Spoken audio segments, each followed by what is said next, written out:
Sindiran halus Fadlizon ungkit masa lalu Anies dengan Gerindra.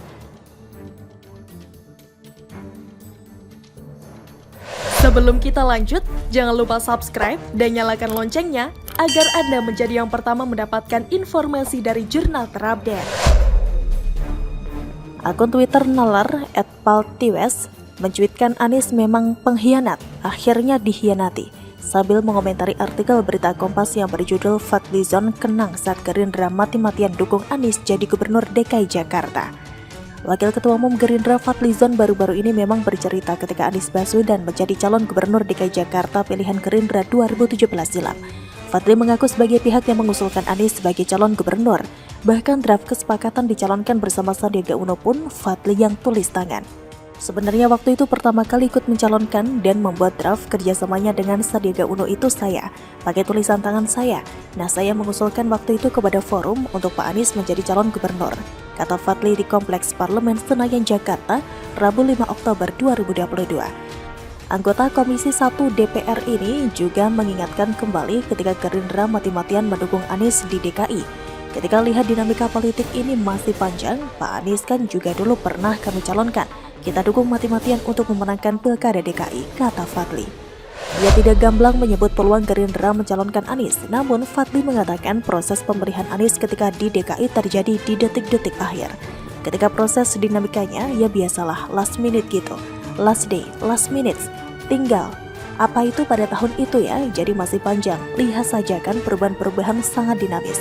Masih 1 tahun lagi, tapi bahkan kalau kita lihat waktu itu ya, ada calon yang sudah dipastikan saja dan posisinya sudah ada di seberang tempat. Itu bisa berubah dalam hitungan jam, gitu ya waktu itu, kata Fadli. Terkait dengan Pilpres 2024, Fadli menilai koalisi saat ini baru sebatas formasi bayangan. Ia mengungkapkan koalisi permanen baru akan terlihat pada pertengahan tahun 2023.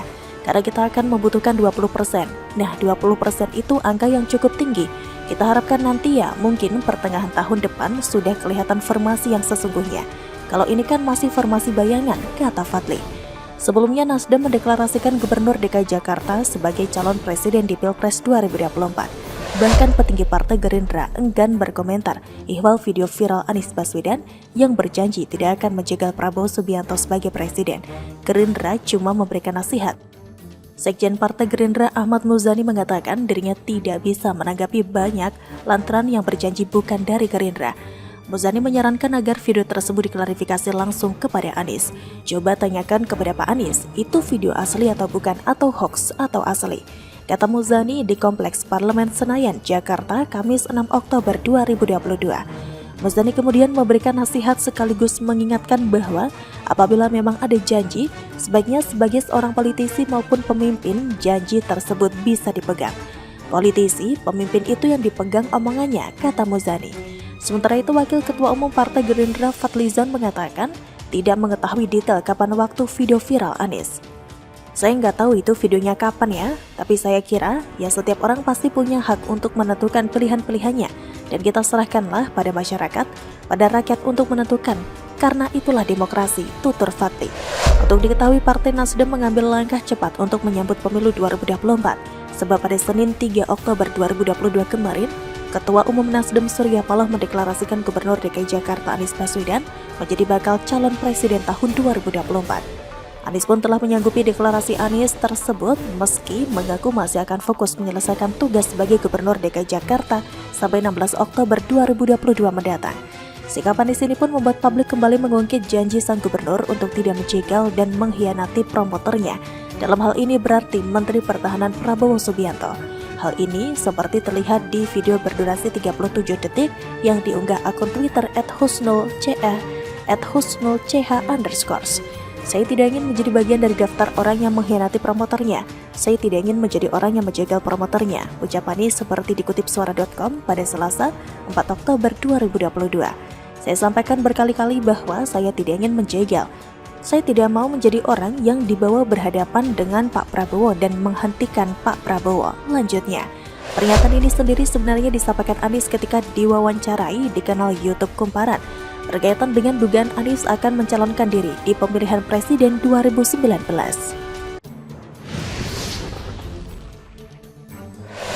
Kualat, Dr. Tifa permalukan diri sendiri saat ragukan Jokowi lulusan UGM, ditulis dari berbagai sumber.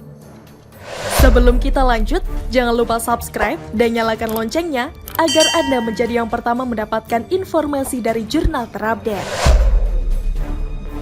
Kelompok sebelah memang tidak ada kerjaan, ada saja yang bisa dijadikan bahan kontroversi. Salah satunya adalah Jokowi. Belakangan ini Jokowi sering dikorek latar belakangnya. Ada yang menggugat Jokowi karena diduga menggunakan ijazah palsu saat Pilpres 2019. Dulu, keluarga Jokowi juga dipertanyakan. Lewat konspirasi murahan, Jokowi dinarasikan seperti orang asing, orang tidak dikenal, orang yang beda dengan dulu, atau mungkin mau bilang berasal dari planet lain. Jokowi sudah mengikuti 2 kali pemilihan wali kota Solo, 1 kali pemilihan gubernur DKI, dan 2 kali Pilpres. Sekarang baru dipermasalahkan ijazahnya. Dan sekarang Dr. Tifa pun ikut-ikutan menjadi analis tukang bikin gaduh.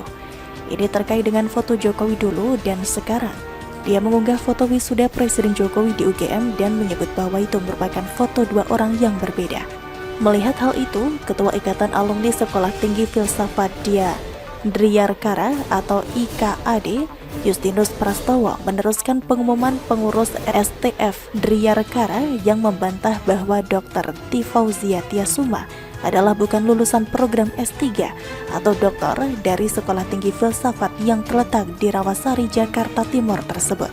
Dr. Tifa memang sepekan ini rajin memposting yang berisi meragukan keaslian ijazah Jokowi. Ia ragu Jokowi adalah lulusan UGM. Bahkan ia sampai membandingkan tata letak foto wisuda Jokowi dengan wajahnya sekarang. Usai STF mengumumkan bahwa Dr. Tifa bukan mahasiswa doktoral, netizen pun menyerbu balik menyerang Dr. Tifa. Ayang Utriza ternyata orang yang suka menuduh ijazah palsu Presiden pilihan rakyat NKRI Jokowi itu sah. Alumni kehutanan UGM, dia sendiri yang pemalsu. Tidak pernah doktor, ngaku doktor karena pemalas. Kasihan para dokter se-NKRI yang baik dan jujur menjadi buruk akibat kelakuan nenek Tifa pemalsu ini. Husnul khotimah, busuknya kadrun Dr. Tifa satu persatu terbuka. Siapa yang menghina pemimpinnya, maka Allah akan menghinakan orang tersebut. Dan ini terbukti lagi. Sekarang kita tinggal tunggu Polri dan UGM apakah cuma diam dengan hoax-hoax yang Tifa sebarkan. Khusus untuk UGM, harga diri kalian di mana? Rektor Universitas Gadjah Mada atau UGM, Profesor Ova Emilia, menyatakan bahwa ijazah Presiden Joko Widodo sebagai lulusan Fakultas Kehutanan UGM adalah asli. Atas data dan informasi yang kami miliki dan terdokumentasi dengan baik, kami meyakini mengenai keaslian ijazah sarjana 1, ijazah sarjana atau S1 Insinyur Joko Widodo dan yang bersangkutan memang lulusan Fakultas Kehutanan Universitas Gadjah Mada, ujar Ova Emilia saat konferensi pers di kampus UGM Kabupaten Sleman, Daerah Istimewa Yogyakarta, Selasa kemarin. Presiden Jokowi tercatat sebagai alumni Prodi S1 di Fakultas Kehutanan Universitas Gadjah Mada, angkatan tahun 1980. Dinyatakan lulus UGM tahun 1985 sesuai ketentuan dan bukti kelulusan berdasarkan dokumen yang kami miliki, terang Ova. Pegiat media sosial Denny Siregar pun sontak ikut memberikan komentar yang menohok melalui akun Twitternya. Loh, berarti nama beliau bukan lagi Dr. Tifa dong, tapi Dr. Tifu, tweet Denny Siregar. Diar, tidak ada gunanya ngaku-ngaku kuliah 15 SKS kalau komentarnya sangat konyol. Foto dulu dan sekarang bisa berbeda. Foto saya sekarang dengan dulu di sekolah juga kadang beda jauh. Sewaktu SD, foto ijazah saya wajahnya bulat.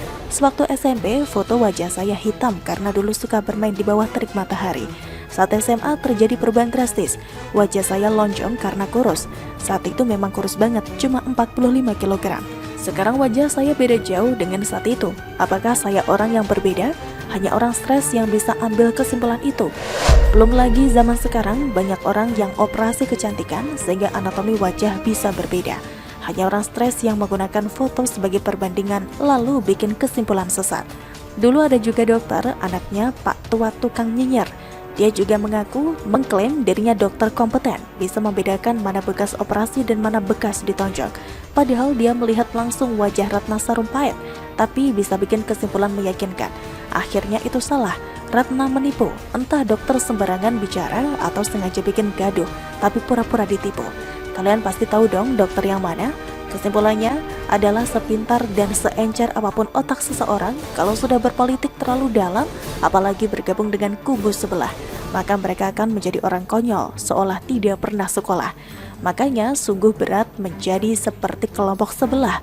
Kedunguan seolah jadi syarat wajib dan saya tidak sanggup melakukan itu. Besok-besok entah apa lagi yang akan mereka korek dari Jokowi. Mereka lakukan ini mungkin karena satu hal, yaitu ingin membentuk sebuah keraguan di benak masyarakat. Jokowi diyakini akan merekomendasikan penerusnya, dan pendukung Jokowi pasti akan mendukung siapa yang ditunjuk Jokowi. Rebasar dan kadrun dungu mulai panik. Mereka bikin narasi tandingan di mana Anies saking hebatnya ingin dijegal.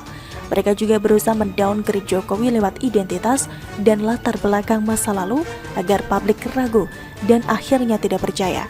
Sehingga diharapkan pilihan Jokowi berikutnya tidak akan mendapatkan respek dan dukungan. Permainan busuk mereka gampang terbaca. Otak mereka terlalu licik sehingga tidak bisa menutupi kelicikan itu dengan rapi. Mau dungu ya dungu saja, gak usah ajak-ajak. Kita bukan orang dungu yang bisa dengan mudah didungu-dungukan oleh orang dungu. Bagaimana menurut Anda?